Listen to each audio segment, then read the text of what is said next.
those is to, everyone must verify that you can hear clearly what's being said.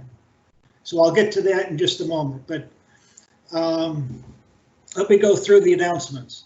This meeting of the Fox River Valley Public Library District Board of Trustees will be held without a quorum of trustees physically present, but is authorized by the Governor of Illinois pursuant to COVID-19 Executive Order 45, dated March 16, 2020, as well as the Governor's Emergency Administration Act dated June 12, 2020. As board president, I have determined that an in-person meeting is not prudent at this time due to the coronavirus pandemic that the governor has declared it a disaster. A verbatim recording will be made of this meeting and will be made available to the public. In addition, Lauren, our director, is physically present at the library for this meeting. So I'd just like to poll each trustee to make sure you can clearly hear what's being said. Mike?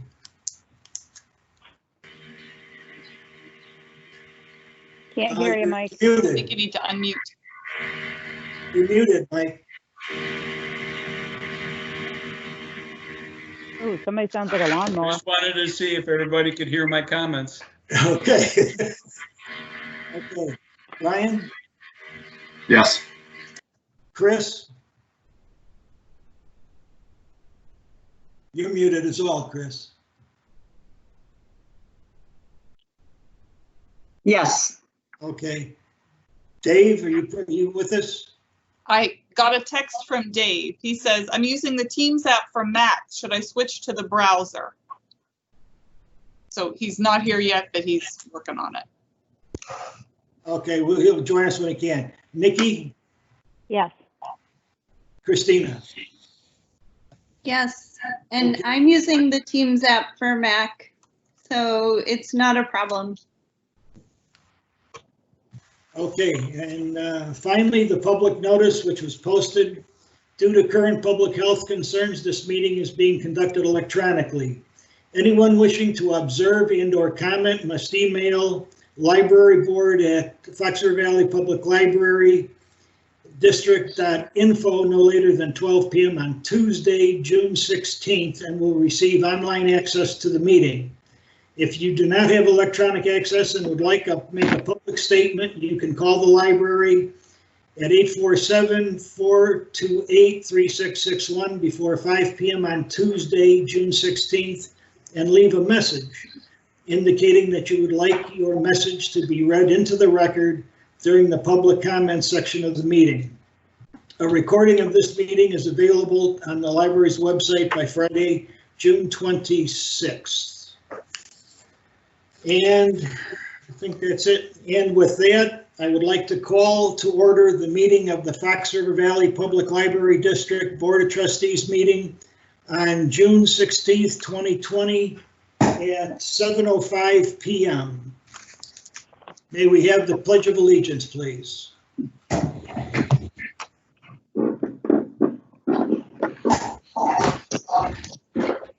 I pledge allegiance to the flag of the United States of America, and to the republic for which it stands, one nation, under God, indivisible, with liberty and justice for all.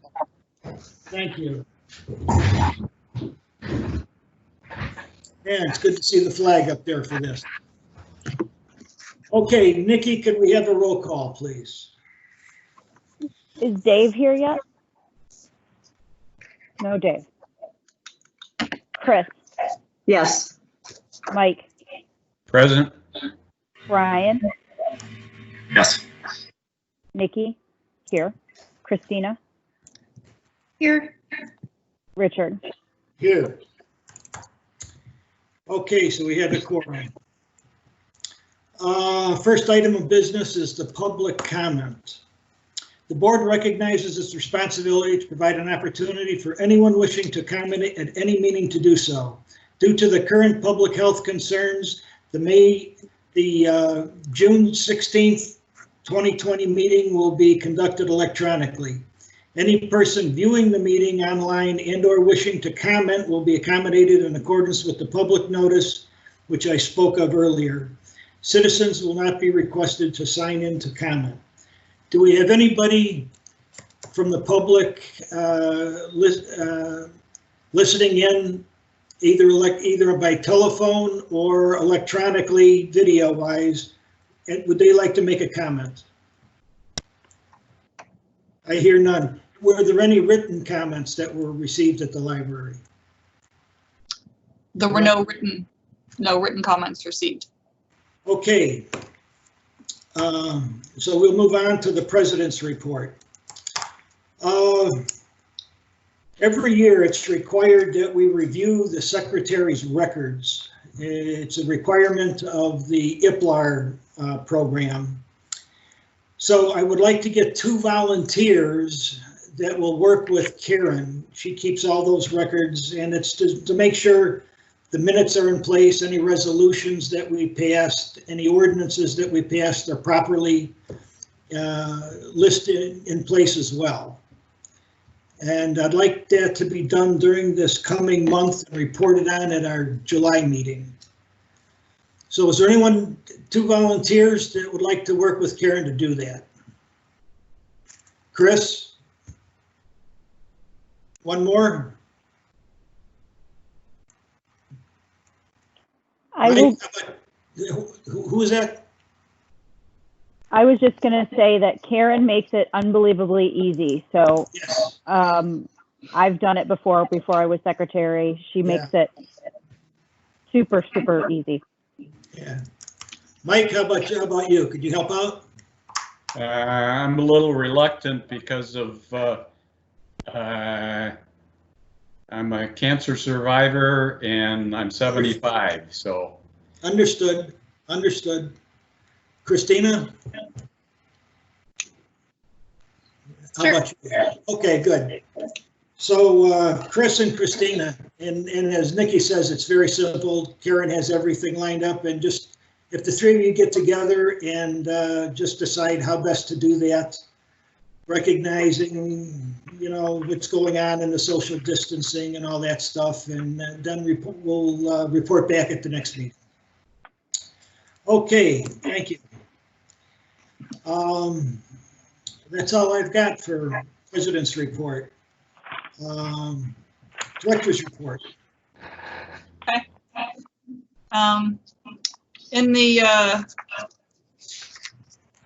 May and April meetings ended up going so long. So while I kept strategic plan on here for the director's report, I'm not going to do a formal report on it. So I just, want to let you know the management team started work on this document back in October of 2019, and we finalized it in March. And we really start from scratch, thinking about format and comparing other library strategic plans, and then trying to synthesize what we already had. So the board had already created strategic objectives, and we had a mission statement that we valued. And so to put together the final document, we thought we would capitalize on the mission statement where we talk about learn, explore, imagine, create, connect, and how we would translate those action verbs into tangible objectives to achieve over the next 3 years. So the strategic plan has a summary document of the 5 goals and the main objectives we want to accomplish in pursuit of those. And I also included in this board packet, in case you were interested, the detail level, because I don't want you to think that all we did was put together this sort of general list of what we want to do. I mean, we have an extraordinarily detailed roadmap for how to get there, including tasks and due dates and assignments and measurements for all of the objectives.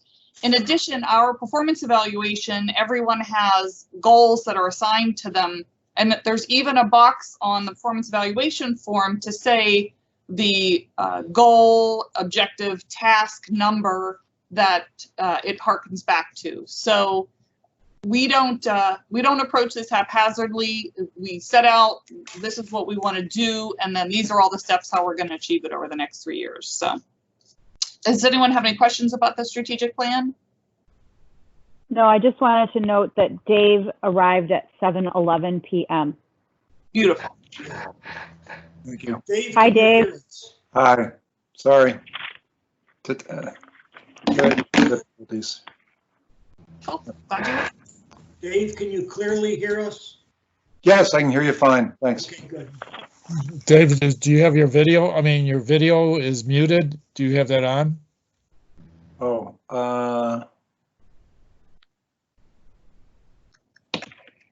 yeah, it says when I turn camera. No, it says the camera is on. Is it covered up? Oh, no, I usually make that mistake. same computer I've used all the time. I'm not seeing. Dave sounds like me. Yeah, I'm not seeing. You're having video problem. I got audio problem. So Yeah. I have no idea. It says, well, when I click on the little camera thing, all it says is turn camera off, and I don't want to do that. Right. I just, try turning it off and turning it back on and see what happens. yeah, I just did that. So let's see. Oh, it says we couldn't use your webcam for video. Video Sure. isn't working. We're just gonna have to. I have no idea what's. I've not changed any settings on this computer. We Just have to leave it to me, I guess. we could try one thing, Dave. There's those 3 dots on the screen. You click on that. If you click on that and go to your show device settings, Okay, yeah. and then go down to camera. See if there is multiple cameras.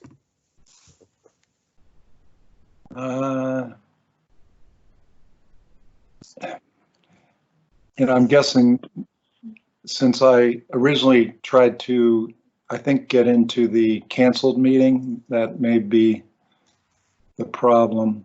I'll play. No, I mean, it says the only thing I get there is turn off incoming. Show device settings. It's probably okay, right? I mean, the video can sound. I've got a Dave, can you see FaceTime others? HD camera. Internal speakers and mics. I don't know. Dave, can you see the others? Yeah, I can see everybody else. Okay. So, Dave, under camera, if you're on a Mac, it should say FaceTime HD camera. yes, built in. Yeah. Right. Yeah. So, Well, if you can see everyone clearly, let's just proceed with you on the audio, and I'll see if it works itself out. I'll keep fooling around with it, but yeah, Okay. go ahead. Thanks. Okay. Lauren? Okay, so does anyone have any questions about the strategic plan? I thought it was pretty comprehensive, but I thought the associated individual objectives were well written and well thought out. Good, thank you. Yeah, the management team did a great job with that. I mean, put a lot of thought, a lot of effort into it. So I'm very happy with it. And Well, we've got some good Well, takeaways for the hopefully future. Pop-up library. Say that We'll be again? able to discuss the strategic plan when we get to that on the agenda, correct? Yeah. Okay. Yeah, we can. Okay. Anything else before we move on to the next part? Okay. Of the really quickly from your director's report, I wanted to say I love the idea that you did the survey ranking where people fall on the spectrum of one, prefer not to be recalled too quickly, or can't wait to get back. I thought that was really a great idea. That matters. We need to, everyone's this affects everyone differently. We just need to make sure we're responding to staff needs, so. Okay, any questions about any other with department reports or just, oh, there's one more thing I want to cover in department reports. So we're really happy to be offering summer lunches. And as Heather mentioned, we're doing summer breakfasts as well. And every year we have posted great numbers, especially on Monday, Wednesday, and Friday, because Pastor Ball from Faith Walk Harvest Christian Church would bring a whole busload of kids from Foxview Apartments to the library for lunch, and the youth department would have crafts and activities for kids, and it was one of my favorite things about working here. And obviously with COVID, we can't have them in the library, but I was hoping that Pastor Ball could still work, still have the opportunity to work with the kids, but unfortunately he doesn't because of the social distancing, right? The kids love, him and all his staff and his volunteers, and there's no way to stay distant. So he told me that he's not able to do anything this summer. So, so if the kids can't come to the library, then the library's coming to them. So starting yesterday, we loaded up the van with meals. Again, these meals are paid through the federal government. This is the national, the summer food SFSP, summer food supplemental program through a grant from the USDA. And so we load up the library van with breakfasts and lunches and handed them out up at Foxview Apartments, and it was really well received. We had we handed out 75 breakfasts and 75 lunches today, and 35 yesterday, and it just felt great to be able to do this. We want to be able to reach out to to everyone in our community, and yeah, happy to do it. I also wanted to share one other thing. We so no one's had a great 2020, right? This year is it's a struggle in so many ways, and since the library has been able to start with delivery service on May 20th, and then offer curbside service on Monday, and offer breakfasts and lunches from the Dundee Library on June 1st, we finally feel like we're doing something again, right? We're getting up every morning, we're making a difference, and a family left this this note for us today. Dear Food Bank friends, we're so grateful for the generosity and care you've shown us this summer. We're in a season of great need and have been very blessed by you. My husband was diagnosed with MS and lost his job, and my son has been in the hospital several times recently because he received a serious diagnosis. Thank you for lightening our load during this season of uncertainty. Signed, the mom. And the kids all wrote notes too. So, yeah, it's great. So we are so happy to work here, and we are so happy to serve this community, and happy that we're back to doing something again. So I just wanted to share that with you. That yeah, I thought you'd like to hear that. I have a question on the meals program. Pickup, when you're not delivering, pickup is between noon and 1, correct? Yes. And they're picking up both the breakfast and the lunch meal? Correct. At the same time? Yeah. So basically the breakfast meal is for the following morning, Tomorrow's right? breakfast, yep. Okay. Yeah. And there's no special requirements in terms of keeping it? The rules are for 18 and younger, but because of COVID, the parent can pick up and just say how many they need for people 18 and younger. I'm just wondering if there's refrigeration requirements or something, just to make sure that the breakfast is still healthy to eat the following morning. Oh, we have, in 2017, First American Bank donated a large refrigerator for us. So we keep food in there, and we have a second smaller one for breakfast as well. So we are able to keep the meals refrigerated because we frequently have leftovers from one day to the next. So. Okay. No, my question was really after they pick up, do they understand that they have to take care, that it requires refrigeration. Yeah, there's a little carton of milk in there. I'm pretty sure they're. Oh, okay. Lauren, both of those stories were really heartening. It reminds us why we all do this. 100%. Thank you. Yeah. Anyway, so that's all I got. Okay. All right. Next item of business is the consent agenda. Before I ask for a motion to approve the consent agenda, are there any items that any trustee would like left off? Hearing none, I will entertain a motion to approve consent agenda exhibits A1A through A1K. May I have such a motion, please? Mike Tennis, so move. Nikki second. Nikki seconded. Okay. May we have a roll call vote, please? Dave, Yes. Chris, Yes. Mike, Yes. Brian, Yes. Nikki, yes. Christina, Yes. Richard. Yes. Okay, first from unfinished business, we have the working budget. May I have a motion to approve the working budget for fiscal year 2020 and 2021? I move we approve the working budget for Okay. 2021. Dave Nutt. This is Brian. I'll second. Okay, Okay. motion Dave, second Brian.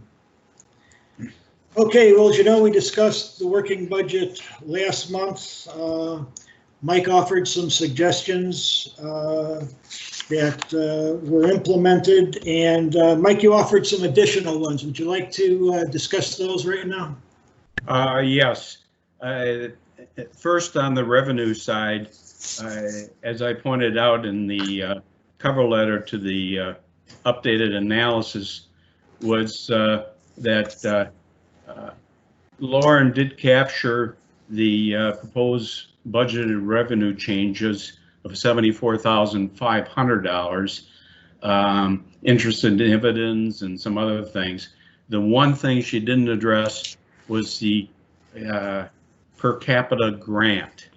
And I provided an explanation why I felt that adjustment that should be revised down somewhat because of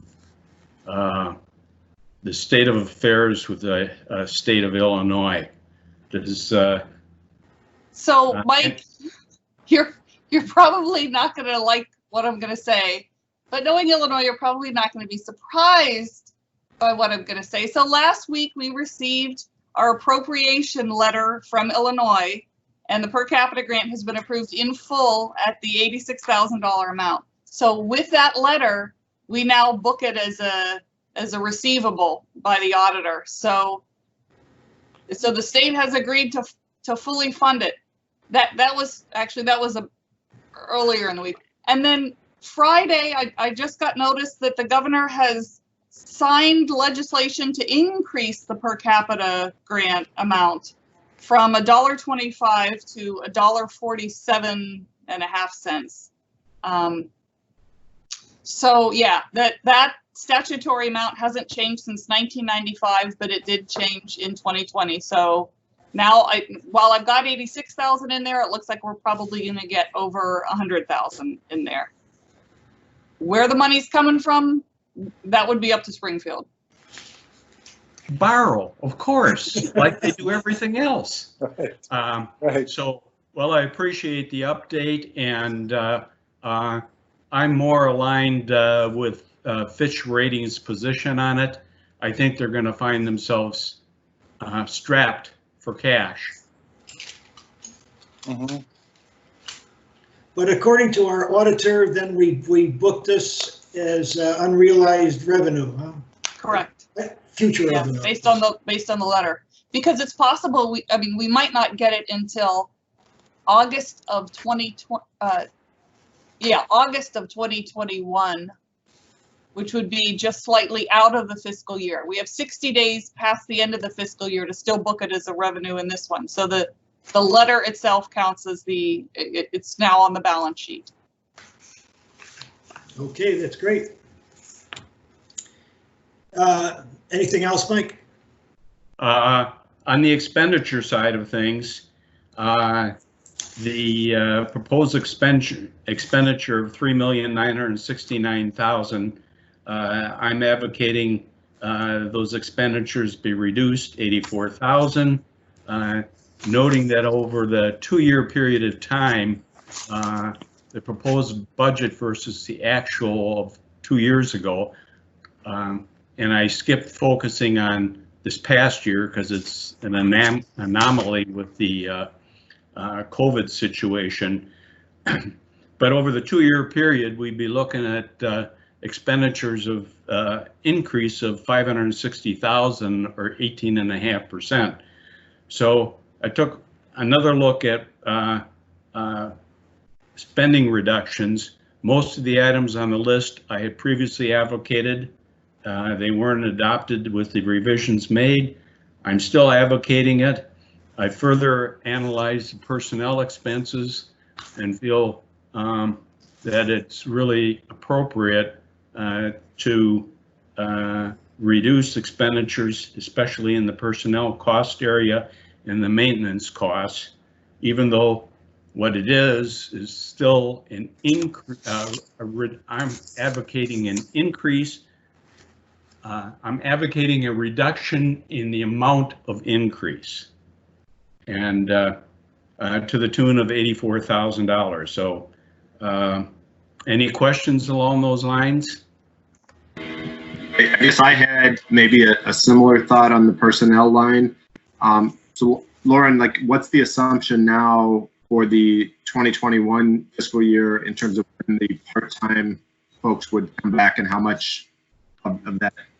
Well, it looks like Illinois is moving more quickly than I had anticipated last month. So if we go to phase 4 at the beginning of July, which it looks like we're going to, then we're looking at opening up again at the beginning of July. So, and we have already, starting yesterday, called back 3 people from furlough in order to offer curbside service all hours we were normally open, so the 9 to 9. So I wrestled with this. After the May board meeting, I adjusted the salary budget down, but then I got concerned last week before the board packet, and then I went and I redid it all again on Monday, Tuesday, because I feared that I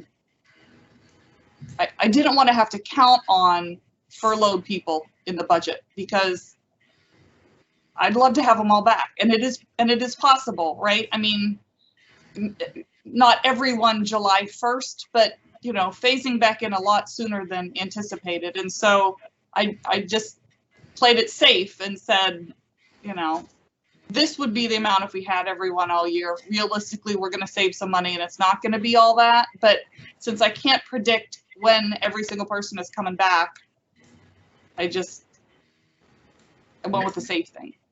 Lauren, did you have a chance to look at the personnel accounts that I've listed, and I came up with a total 13,500 over your summary sheet number? Yes, I did take a look at that. The of what we anticipate at the end of this fiscal year, that question, no. Or at the end of next year. So on the summary sheet, it shows $2,334,000, but when I do a listing account by account, I came up with $2,347,500, 13,500 more than the summary sheet. Oh, sorry, I didn't catch that. Why would that? Well, why that would be? Not to hold everybody up tonight, but that's something we, you know, it's, yeah, I mean, we would be. I'm not sure what we Well, we would be approving the numbers I on the suspect summary sheet. The total budget of $3,969,272.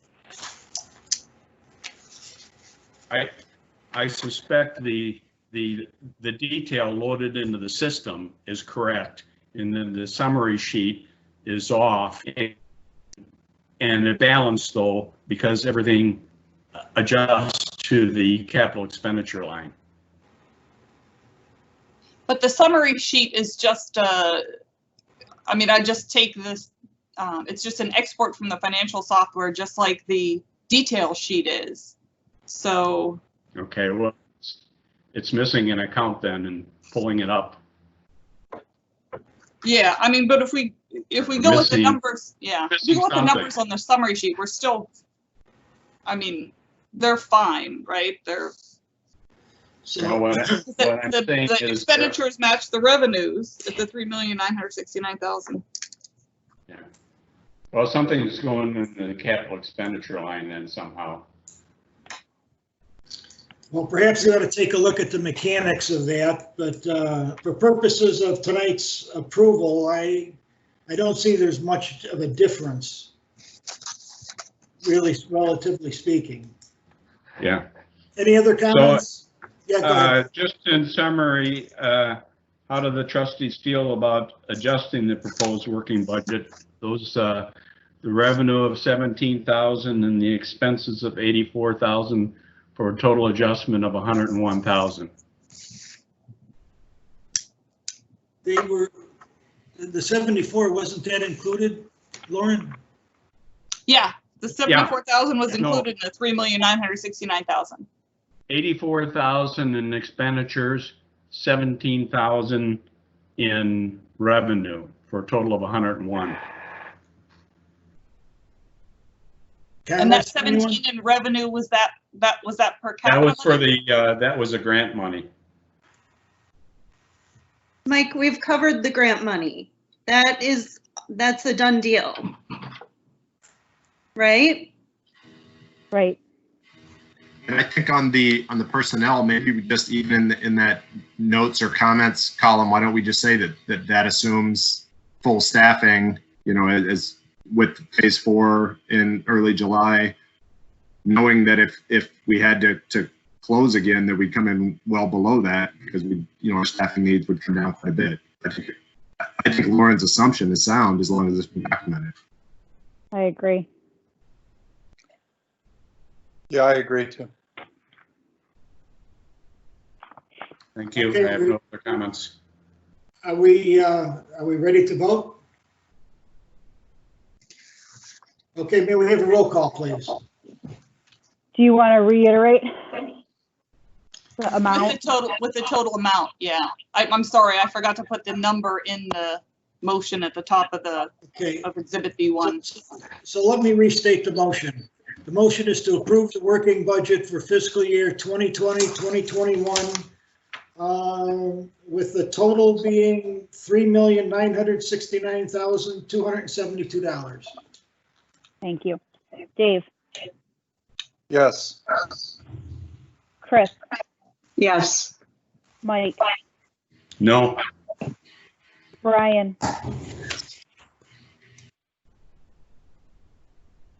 Brian? Yes. I couldn't understand you, Brian. I'm sorry.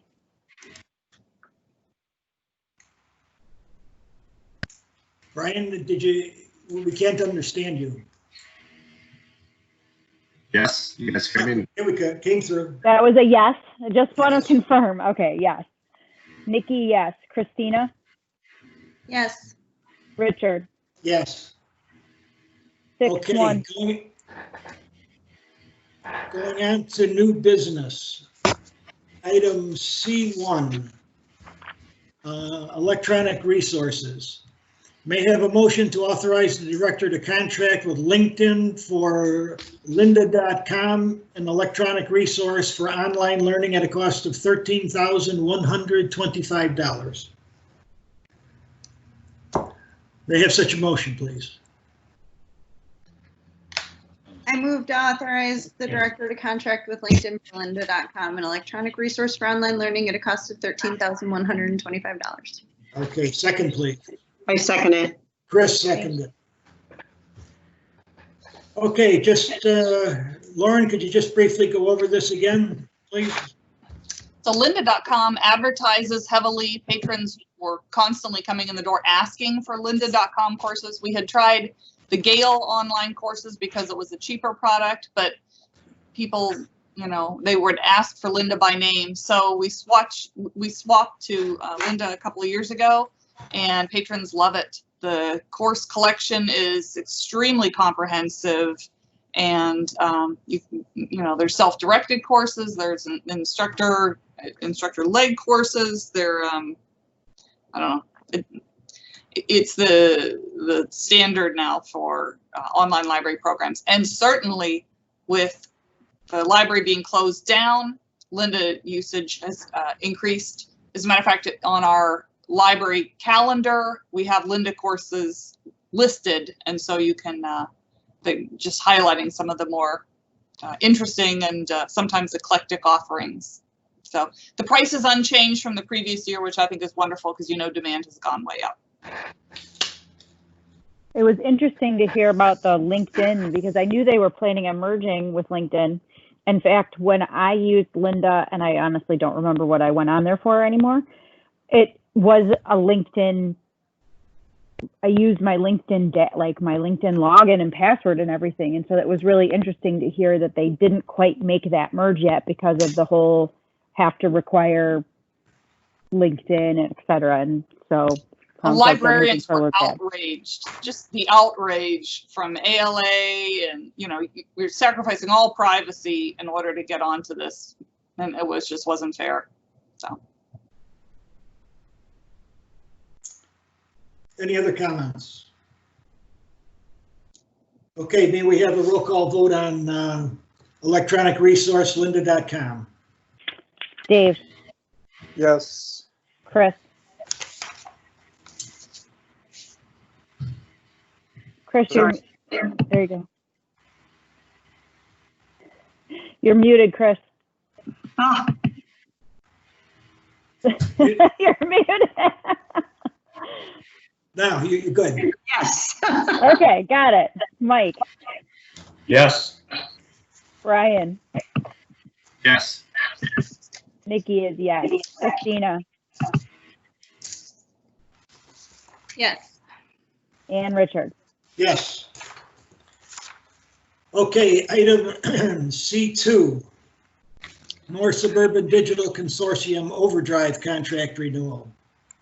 May I have a motion to authorize the director to renew the contract with the North Suburban Digital Consortium for an annual collection assessment to purchase digital content and hosting at a cost not to exceed $25,000.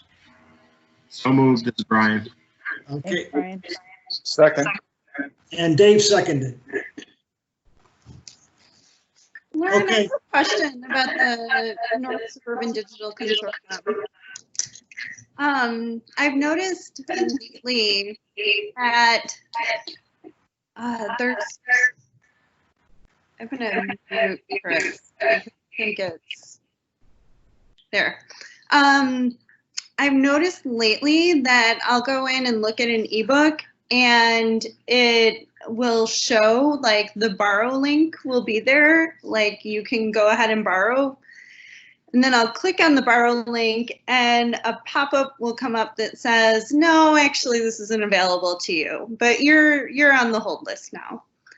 So I thought that was really interesting, and I refreshed a couple of times and it's happened to me a few times now. So it's not even just one book, but I'll refresh and then it'll look like it can be borrowed again. And I'll go to click to borrow and it'll say, no, not you. So it's interesting. I don't know if that's because I know that you guys can set it so that your patrons are priority when you buy For the electronic Advantage titles, materials. yeah. So I wonder if that has anything to do with it, but I'm going to punt this to the management team. Is there anyone that knows why this might be happening? I'll certainly investigate that for you, Christina. Just a quick Thanks, question.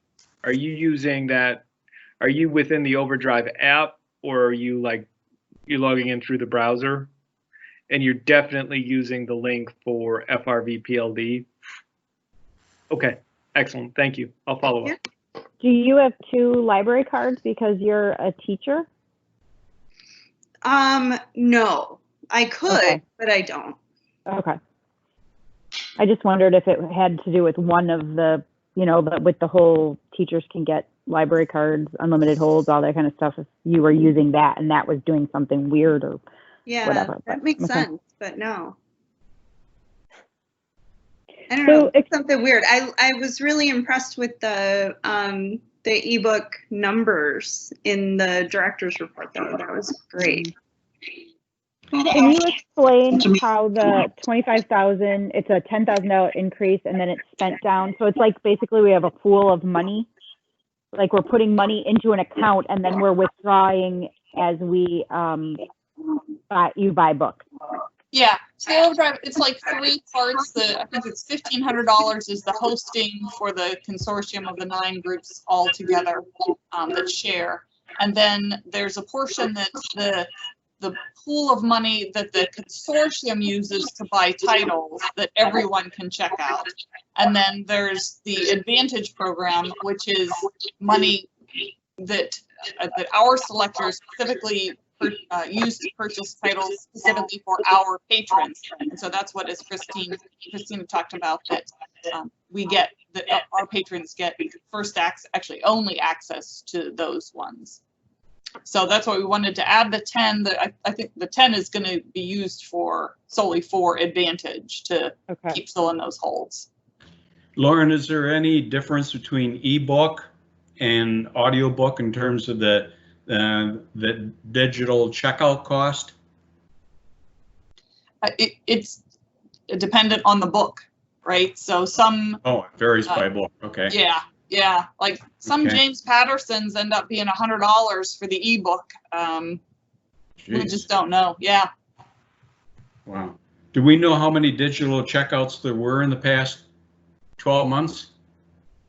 That's on the dashboard. Let me see. Yeah. I'm sitting on my computer. I can answer that right now. It's up dramatically the last couple of months. So all those checkouts are through the Overdrive then? No, total digital checkouts are Overdrive and let's see. So we had 53,000 digital checkouts in the previous fiscal year, and now we're up to 7,000 a month. So what I was trying to get at is with Linda, it's very easy to calculate the cost. There were 300 patrons and X number of dollars, so it works out to $43 and some odd cents. With this, I don't know what the per use cost is. Yeah, because so say our worst case scenario is going to be like $100 James Patterson, because sometimes he can get really pricey, and then the publishers can limit the number because you don't own the book, you just have a license to circulate it. So we can get maybe 26 checkouts and then the title just disappears. So, and when the 26 checkouts first happened, we were all outraged because that seemed really limiting. But now, correct me if I'm wrong, some are tighter than that, right? That we don't even get 26. So. Okay. I understand. Thank you. Yeah, this is one, we are at the mercy of the publishers on this. And I wish that the American Library Association would wield some more of their power and try to, influence the publishers more. Maybe that's just not something that they can do, but I wish that they could. Any other comments? Hearing none. Nikki, could we have a roll call, please? This is the motion is to authorize the director to renew the contract. Chris, can you mute yourself? With the North Suburban Digital Consortium for annual collection assessment to purchase digital content and hosting at a cost not to exceed $25,000. That is correct. Yes. Chris, now unmute.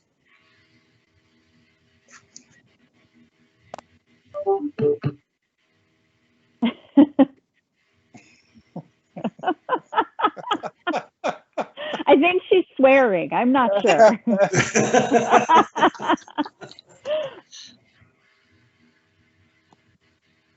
You're still muted. There you go. Yes. Okay. Every time it clicks twice, even though I'm clicking it once. And that's why I'm having trouble with it. So, Hey, can I tell you a trick? yes. Spacebar does it too. So if you just hit the spacebar, it unmutes and then you Try doing it. Sometimes you have to hold it, like on Zoom, you hold the space bar in order to talk, and then you release and it mutes you again. on this, you just press it. Nice. Now she's frozen. We lost her. Oh, we got her, yes. Say yes. She We did got her, vote yes. Okay. Mike, what is your Yes. vote? Okay. Brian, Yes. Nikki is yes. Christina, Yes. Richard. Yes. Okay, and Chris is back. Okay, item C3, strategic plan.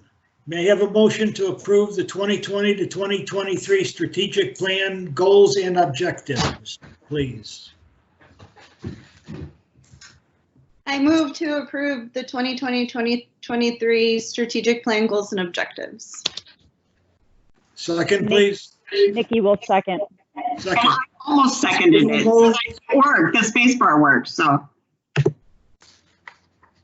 All right, we'll keep Nikki. Christy, or Yes. Chris, you can motion maybe the next one. Okay, we heard the presentation from Lauren on the strategic goals and objectives. Who would like to lead off the discussion? I had one thing on, I felt like on goal 3, objective F, it felt like to me that objective felt better under goal 5. So what was your thinking on putting the services on the west side to the community leader versus increasing library services to diverse community?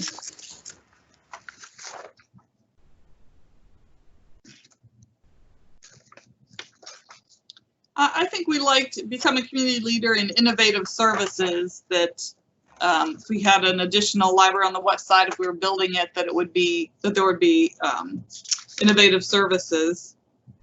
And you were thinking it should be with goal 5? Increase library services to our diverse community. Because I think if I remember correctly, we've talked about how we are diverse because we span such a large area.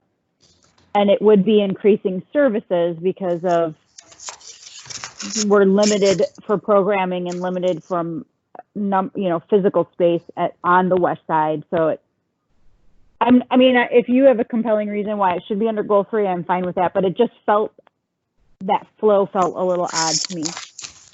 I think 5, our emphasis was more on the diversity. I can't say I have a compelling.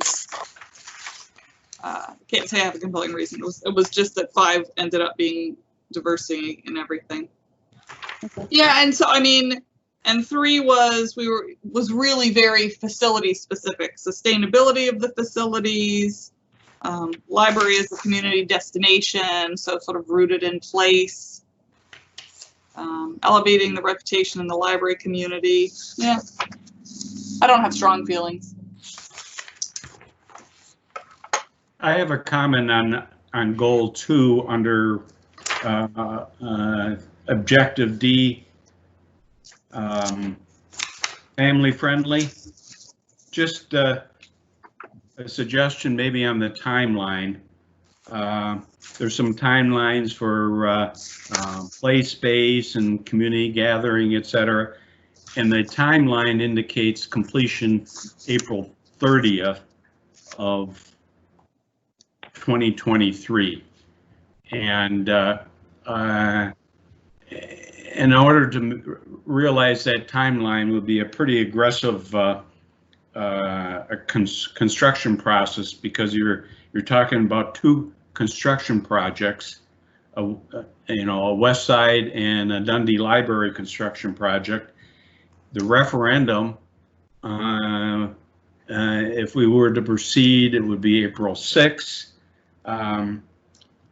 A fair amount of mail-in ballots. The last day for mail-in ballots is April 20th in terms of counting by the clerk's office. So you really technically don't have a final approval on the referendum until April is over. So if you look at what it takes to get all the way to the point of being able to have usable space for a community room or a play area, you're looking at bond issuance process, design and engineering process, permitting and bidding process, construction process, occupancy process, moving and furnishing process. I would suggest consideration be given to moving back that completion date by 2 to 4 months rather than in April 30th. You might look at June or end of June or end of August as a more realistic date. Well, we try to finish this plan by the end of April because our performance evaluation process concludes. Then we're writing evaluations in May and conducting meetings in June. So we tend to keep the April dates as sort of the outside. However, your point is well taken, because realistically, we're not going to have a remodel DL. How about we insert plans? Remodel DL plans will include meeting room space, because that would be achievable within that time frame. Sounds good. Good point, Mike. Anyone else? My comments are around goal 5. And I think just with the things that are happening in our society today, and I forwarded something to Lauren about this perception of the libraries being overwhelmingly sort of for white patrons and with white staff and white librarians. I see some of the goals and some of the specific deliverables under there, and about the timelines on some of them when we have completion dates of April of 2022, 2023, it feels like we're moving fast enough. I'm involved in some of this work in the school district, and I just know the feedback basically is like, we don't have time to keep talking about this stuff and putting out plans for 3 years from now, 5 years from now. So it's one of the things about incorporate diversity into the collection management plan, and the completion date is 2022, which is almost 2 years from now. Feels do a lot faster than that. Which objective are you speaking of, Brian?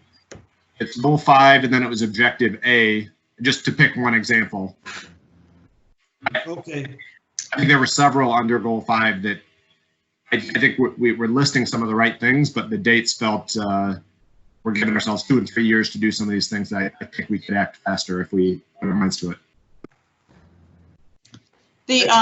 So 1 and 2 are really conducted together. So first we do a diversity audit of the collections, and then find areas in which we're lacking, and then we're looking at but it's a collection management plan. They could really be done concurrently. If we were to change 5A2 to also be 2021, I think that's achievable. That in the next year, not only would we conduct the audit, but we would also alter the management plan to provide the structure for us to, and then of course we are acquiring collections in support of that as it's going on.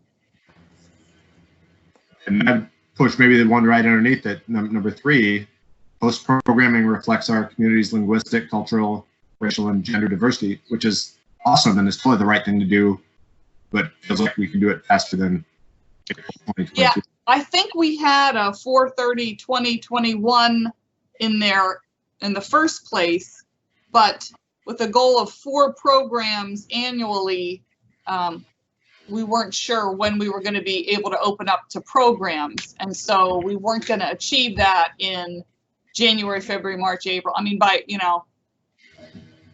programs is definitely trickier. Well, we want to be open as early as possible. I don't see us getting 4 large scale programs like that done by the end of April, not with COVID. That's fair. I didn't even read that in the measurement. I agree. As long as we're on objective 5, I would like to suggest objective A. It reads, make our collections and programming more representative of the library district. And I think a fairer, balanced approach would be strike library district and insert the words collection and programming more representative of patron use and demographics. What about just of our library community? Yeah, because we don't. Because if we don't have it, then they can't use it, so that can't.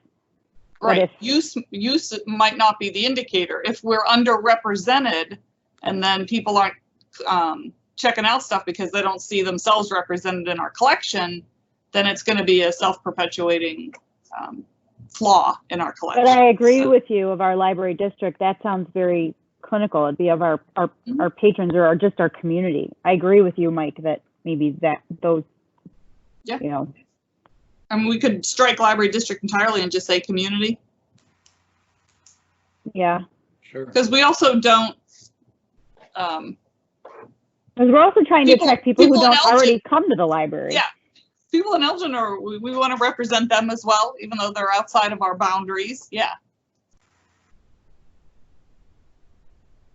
Good. Just trying to protect the existing patron use. Don't want to lose them. Yeah. Oh, 100%. Mm-hmm. And then under that same objective A, task 4, I don't mean to micromanage, but it says improve quality of library programming by incorporating patron feedback. Shouldn't it read materials and programming? No, this one is specific. This is a goal I've had for a while. When people register for programs, they give us an email address, and I want to write a program that will that will trigger when the date and time of the library program is over, that an email survey will automatically be sent out to the patron so that they can take some time and let us know how it went. So that's a very specific goal. I just don't know how to do it. So I have a son that told me I need to learn Python and then I can do this. And I aggressively said, sure, I can do that. But guess what? I can't. So happily we have John Zabala and we have Aaron Cassettis. We have some brilliant IT people on staff now. And so combined with the management team, we are going to make that happen. But not and I yet. betcha it's on lynda.com how to do Python. There were 4 classes on Python on lynda.com, and I actually started on one of them, and that's when I realized this is not going to happen. I am not taking the lead on this one. Okay. I have one more on objective 5 under the. Mike, excuse me, Mike. I'm unclear about what we just said. Are we going to change objective 4? No, we're going to leave it alone. Okay. I was just going to say, I'm sure we already have a patron collection recommendation request process, right? So that's already in place. I know that for ebooks and audiobooks there is, but I can only request 1 per month. So, what? Yeah. Like, you can make a collection recommendation in North Suburban Digital Consortium, but only 1 time per month. I'm looking to you, Jason. Really? Now that He's is waving. an Yeah, odd. yeah, that's true. Yeah, that's Christina experienced- as a super user knows that you can do this within the Overdrive app or within the Overdrive browser. So that is a limitation of the software. However, you could use the purchase suggestion form on our library website and let us know absolutely anytime you want us to add something, and we'll do our best to do that. Yeah, Nice. and you're fast. Good to know. Yep.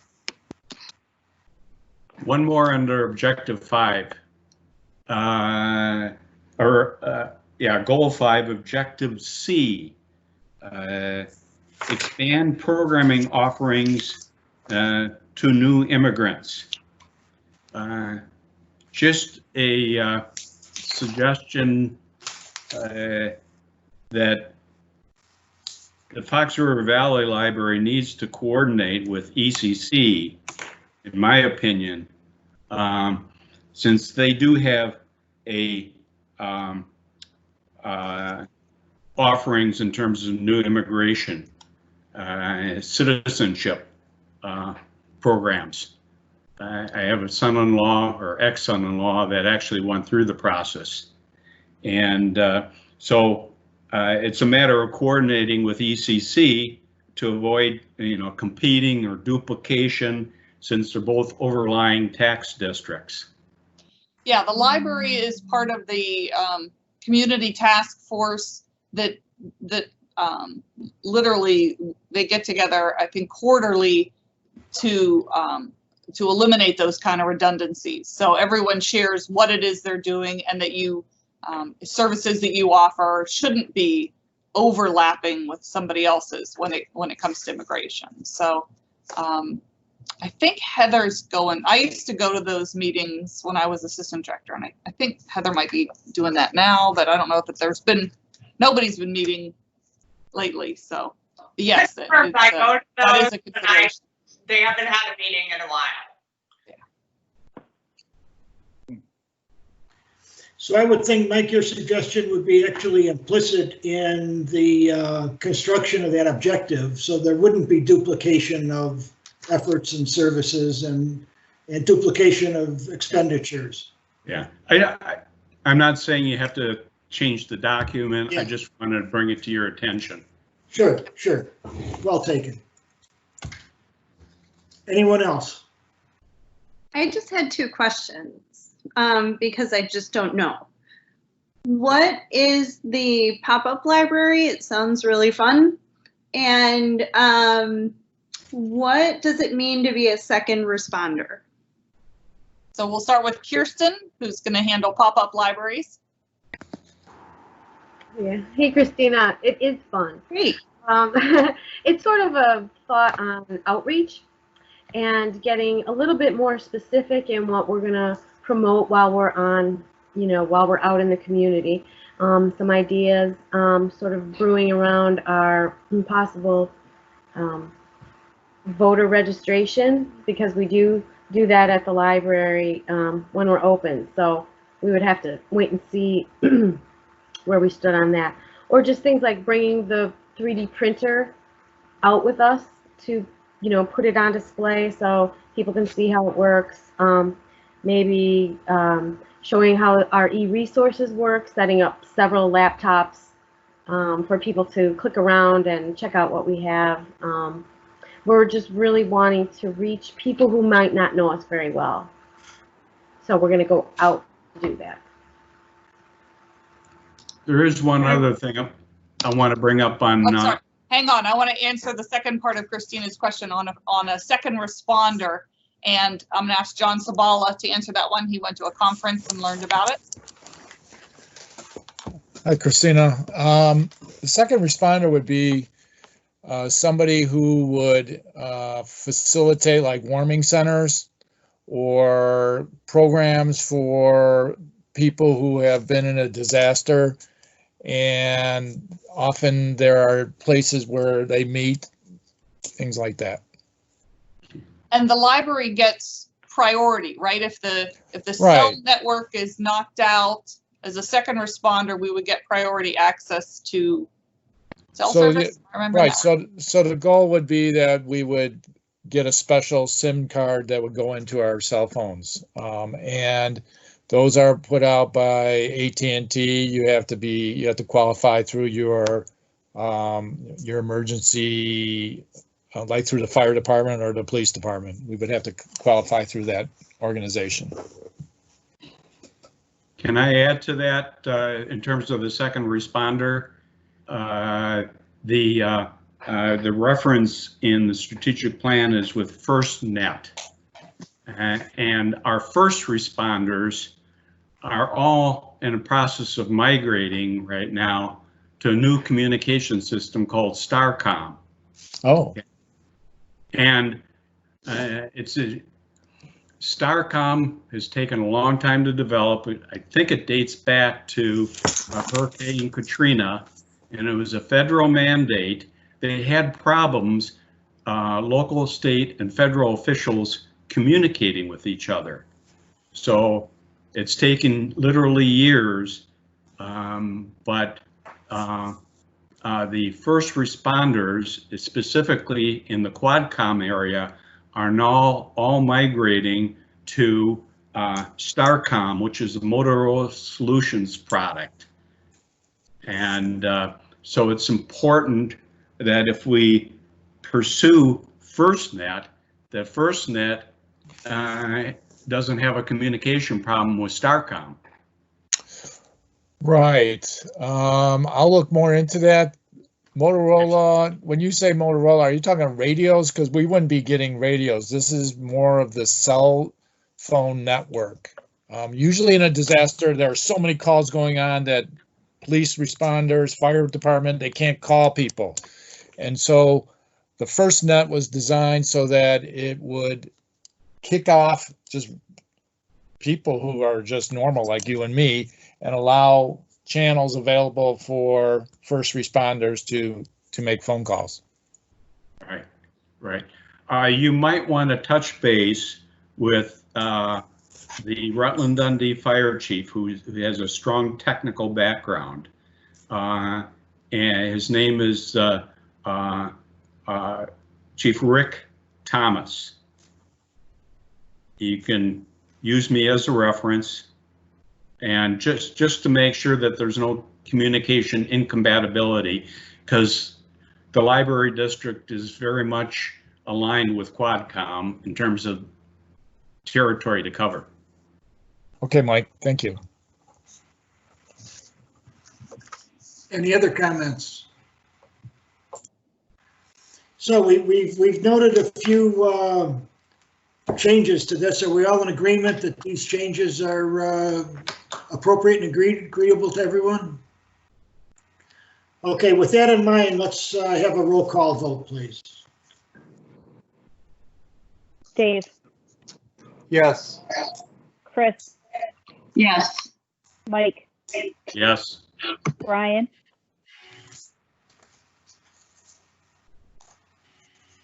Yeah. Nikki is yes. Christina? Uh-oh, there he is. She is.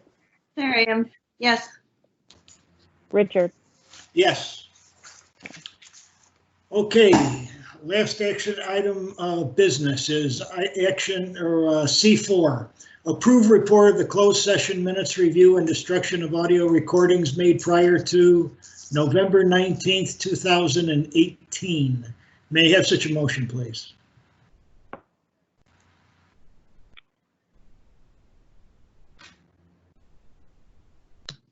I move to approve the report of the closed session minutes review open July 30th, 2019 executive session minutes and destruction of all audio recordings made prior to November 19th, 2018. Second, please. Second, this is Brian. Okay. As you know, we go through a semi-annual review of closed session minutes. And this is a report of that review, along with the date for destruction of audio recordings. Hey, Nikki, what was that 1998 meeting about? That's mysterious. I don't remember exactly what it was, but most of them were Richard can collaborate, and I think Mike has actually read them all as well. Yes. Most of them are personnel of people that we believe are still in the area. So it's, according to our attorney, it is best to keep them closed if there's any question of names, things like that of people. So Gotcha.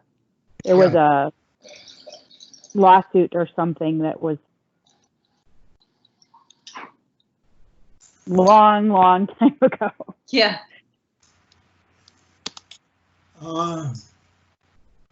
Any other? And if you, if any members are very interested and do want to read them, that is available to all board members to meet. You would have to coordinate it with me because I have the key to the lockbox where they live. And then if you wanted to read them, you could, which is what Mike did, so that, but you have that ability if you would like. Yeah. A convenient time to do that would be at the next review of closed session minutes. As Nikki prepares that report, you could accompany her with that. That's a good point, Nikki. Yeah, that's exactly what Mike did. So it worked out quite well. Anything else? May we have a roll call vote on this motion? Dave. Yes. Chris. Yes. Mike. Yes. Brian. Yes. Nikki is yes. Christina. Yes. Richard. Yes. Okay, that concludes the business for the open portion of the meeting. I would enter a motion. We'll go into executive session in accordance with 5 ICLS section 120/2, paragraph C, line 5. Purchase or lease of real property for the use of a public body, including meetings held for the purpose of discussing whether a particular parcel should be acquired. And also according with 5 ILCS section 120/2, paragraph C, section 1, the appointment, employment, compensation, discipline, performance, or dismissal of specific employees of the public body or legal counsel for the public body, including the hearing testimony on a complaint lodged against an employee of a public body or against legal counsel for the public body to determine its validity. May I have a motion to adjourn this meeting and go into executive session?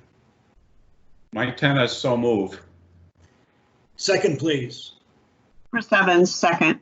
Okay, may I have a roll call vote, please? Dave. Yes. Chris. Yes. Mike. Yes. Brian. Yes. Nikki, yes. Christina. Yes. Richard. Yes. Okay, we are adjourned at 8:15. As we do before, we'll take a 5-minute necessary break and be back at 8:20. Okay, I am going to stop recording right now. Yes. Help me remember to turn on recording when we go back in, please. Yes. On? Not yet. Okay, now go ahead. Okay, I'd like to call the open session of the Fox River Valley Public Library District back into session at 10:10. May we have a roll call vote of those present? Dave. Here. Chris. Yes. Here. Mike.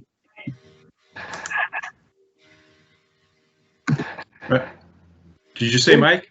Yeah. Still present. Okay. Brian. Here. Nikki here. Christina.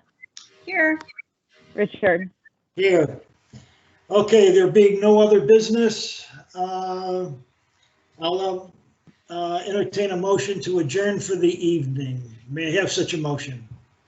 I moved. Second. Christina. Yeah, it was Christina. Who second? Dave. Dave Dave. second. Dave. I'm saying it out loud for Karen too. Exactly. Okay, Okay. we have to do a roll call vote on all this stuff, so roll call, please.